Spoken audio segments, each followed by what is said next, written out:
guys, that just cut out. Got engine power is reduced. That is loud.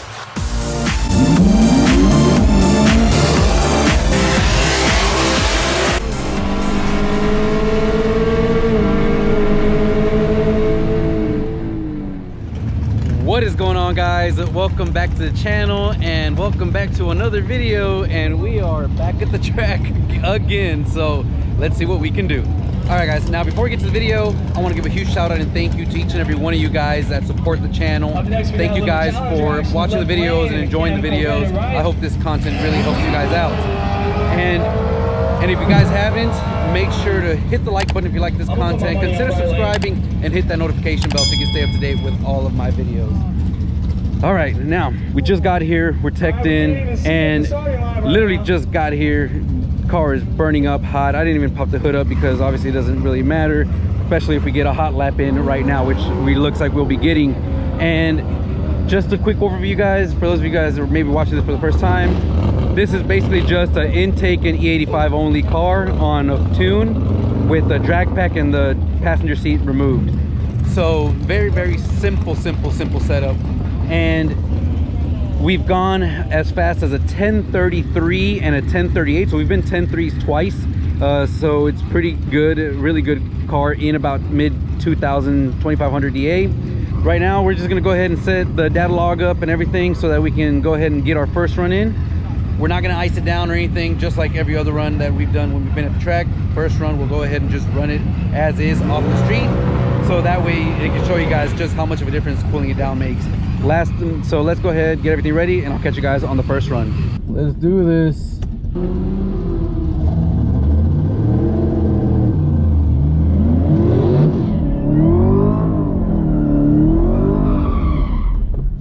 All right, great burnout. Great burnout here.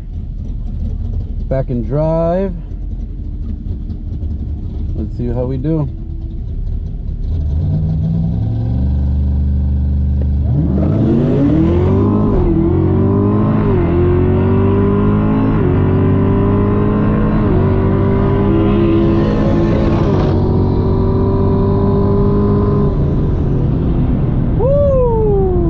There we have it, very first run right off of the street. The intake temps were skyrocketed up in the 150s. Manifold intake temps were 140s. This thing was just stupid hot, and I left it turned on the whole time while I was waiting in the staging lane, so it really was very hot. But again, here is the draggy times, and you see it's a 1054 at 131.62 with a 160 foot. And if we look at the track times, for some reason the lady called out 1666 as my car number, but it is 1066. But this is the run here. I'll put it up on the screen, and as you can see, we hit a 154 60 foot, even with the car being as hot as it was, which is pretty impressive. That means I think we should be able to see 160 foot in the 1.4s tonight at some point, which is amazing. 677 to the 8th at 104.6. We've definitely gone faster by like almost 2 miles, and a 1051 at 129.0. So now what we're gonna do is we're actually gonna go get some ice. I do have the fans on, and one thing I didn't do last time, which I am gonna do, guys, is with the ice and the fans blowing, I am gonna turn on the intercooler pump and fans down here so that everything can kind of get cooled down together. Hopefully that really helps cool down my intercooler in the front and the fluid, as well as just the supercharger. Okay, so there we have the whole setup, guys. We got our huge 40 pounds of ice, and I also have the fans blowing through and running the intercooler pump. So we got fluid flowing through the intercooler and through the brakes, so that not only does the fluid that's in the supercharger get cooled down, but also the fluid going around the whole system. Ooh, check it out. Ram TRX on bead locks, the full shebang at the drag strip. That is hilarious. Those things are gonna move. I bet you this thing runs probably like a 12-second quarter mile.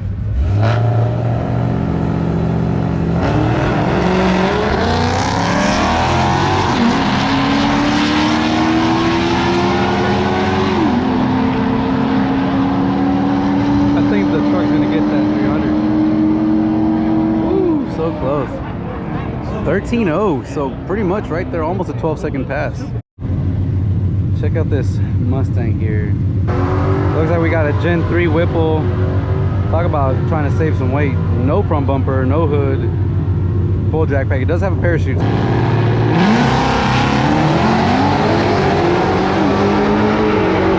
it took off.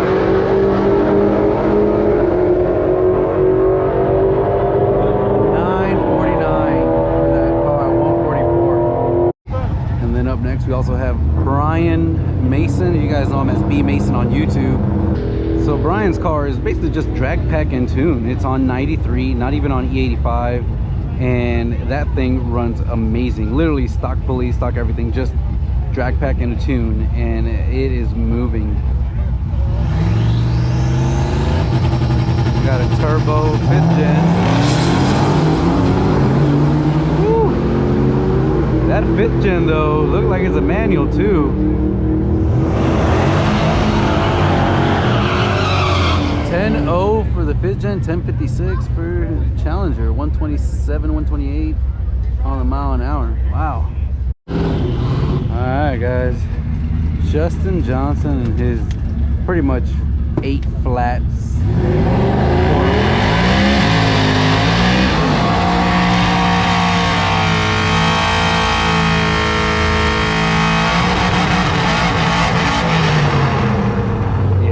This thing turned up with the right track prep will easily go 8.0s, and I believe it's gone 7s before, which is crazy.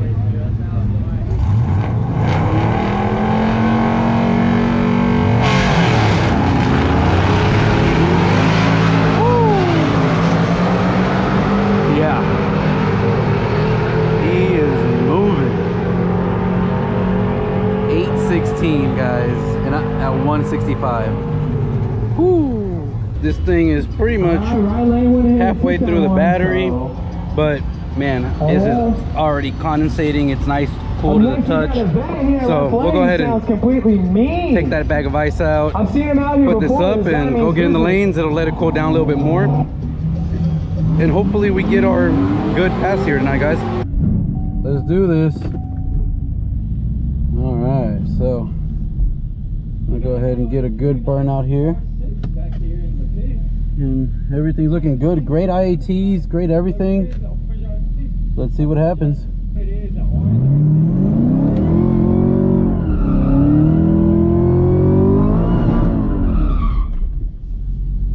All right, so I think we're good.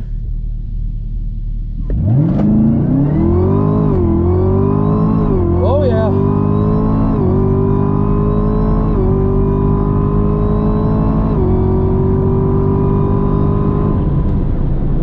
Okay.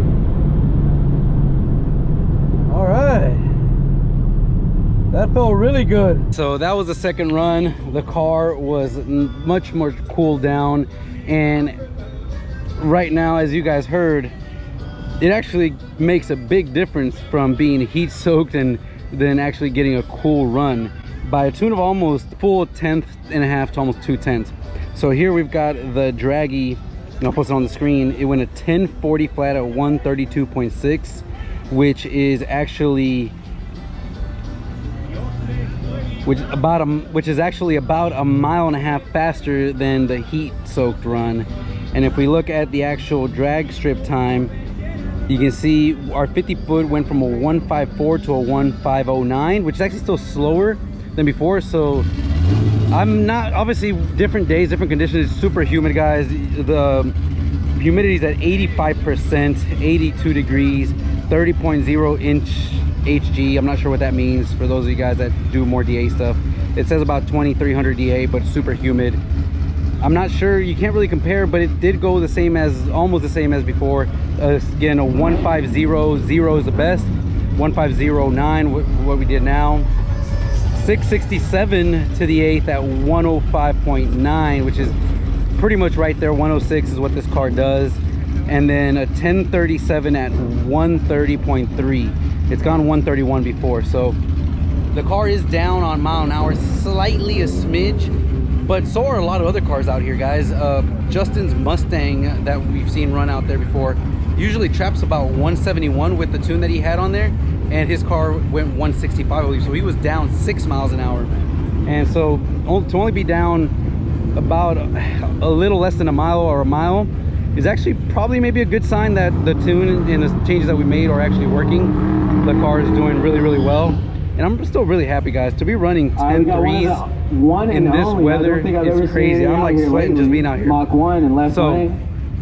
We'll go ahead and let the last little bit of ice finish up here, cool down somewhat. Probably won't go as cool as we did the second run, and then we'll get back out there and do our third and final run. I'm loving that. See if we can't get closer to that low 10.3, maybe 10.2. All right, guys, last and final run. It's not going to be the coldest of the runs, but we're going to see what it'll do and go from there. The weather just was not cooperating with us today, guys.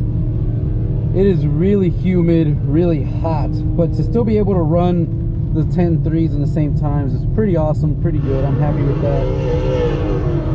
And now it's just a matter of giving it more power.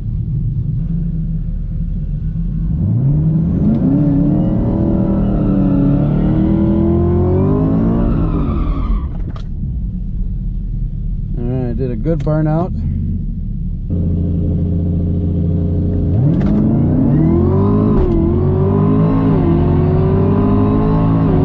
Get ready to see the Camaro fly by. Woo. No bueno. Whoa, guys, that just cut out.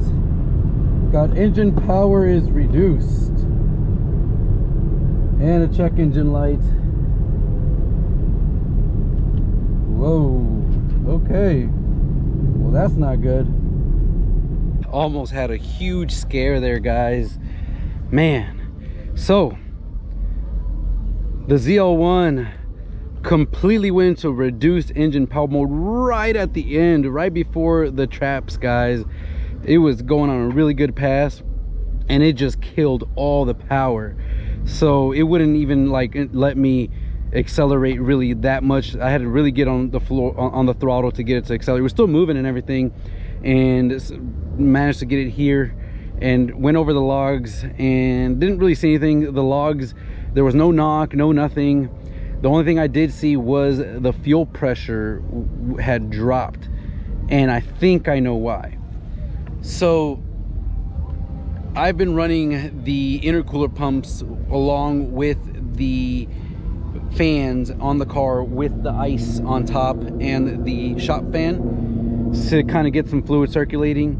And I think I ended up draining my battery. On this last run, when I went to turn the car on, it said service the battery system. Basically, the battery was really low.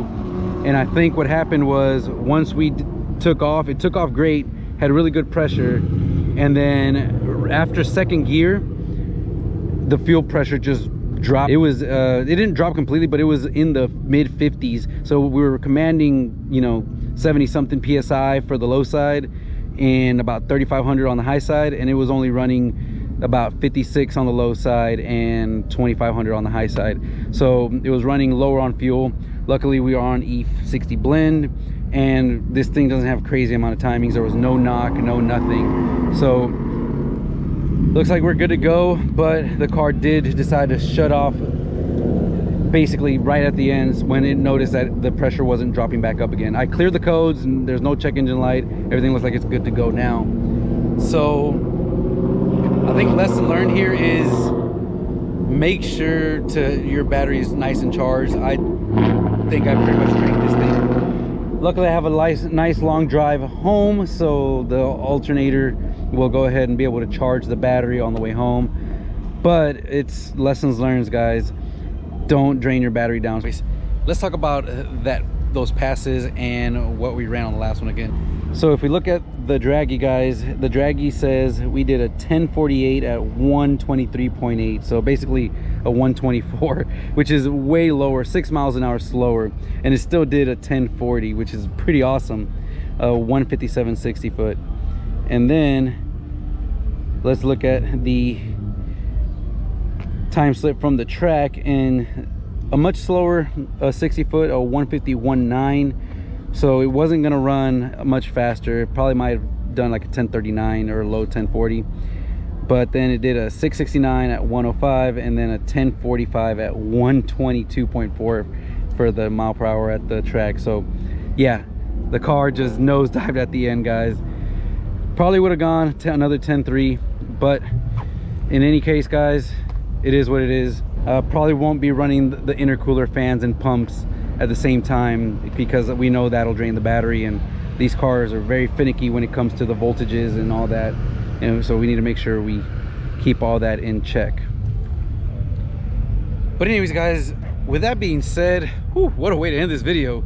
I hope you guys enjoyed this video, and I'll catch you guys in the next one.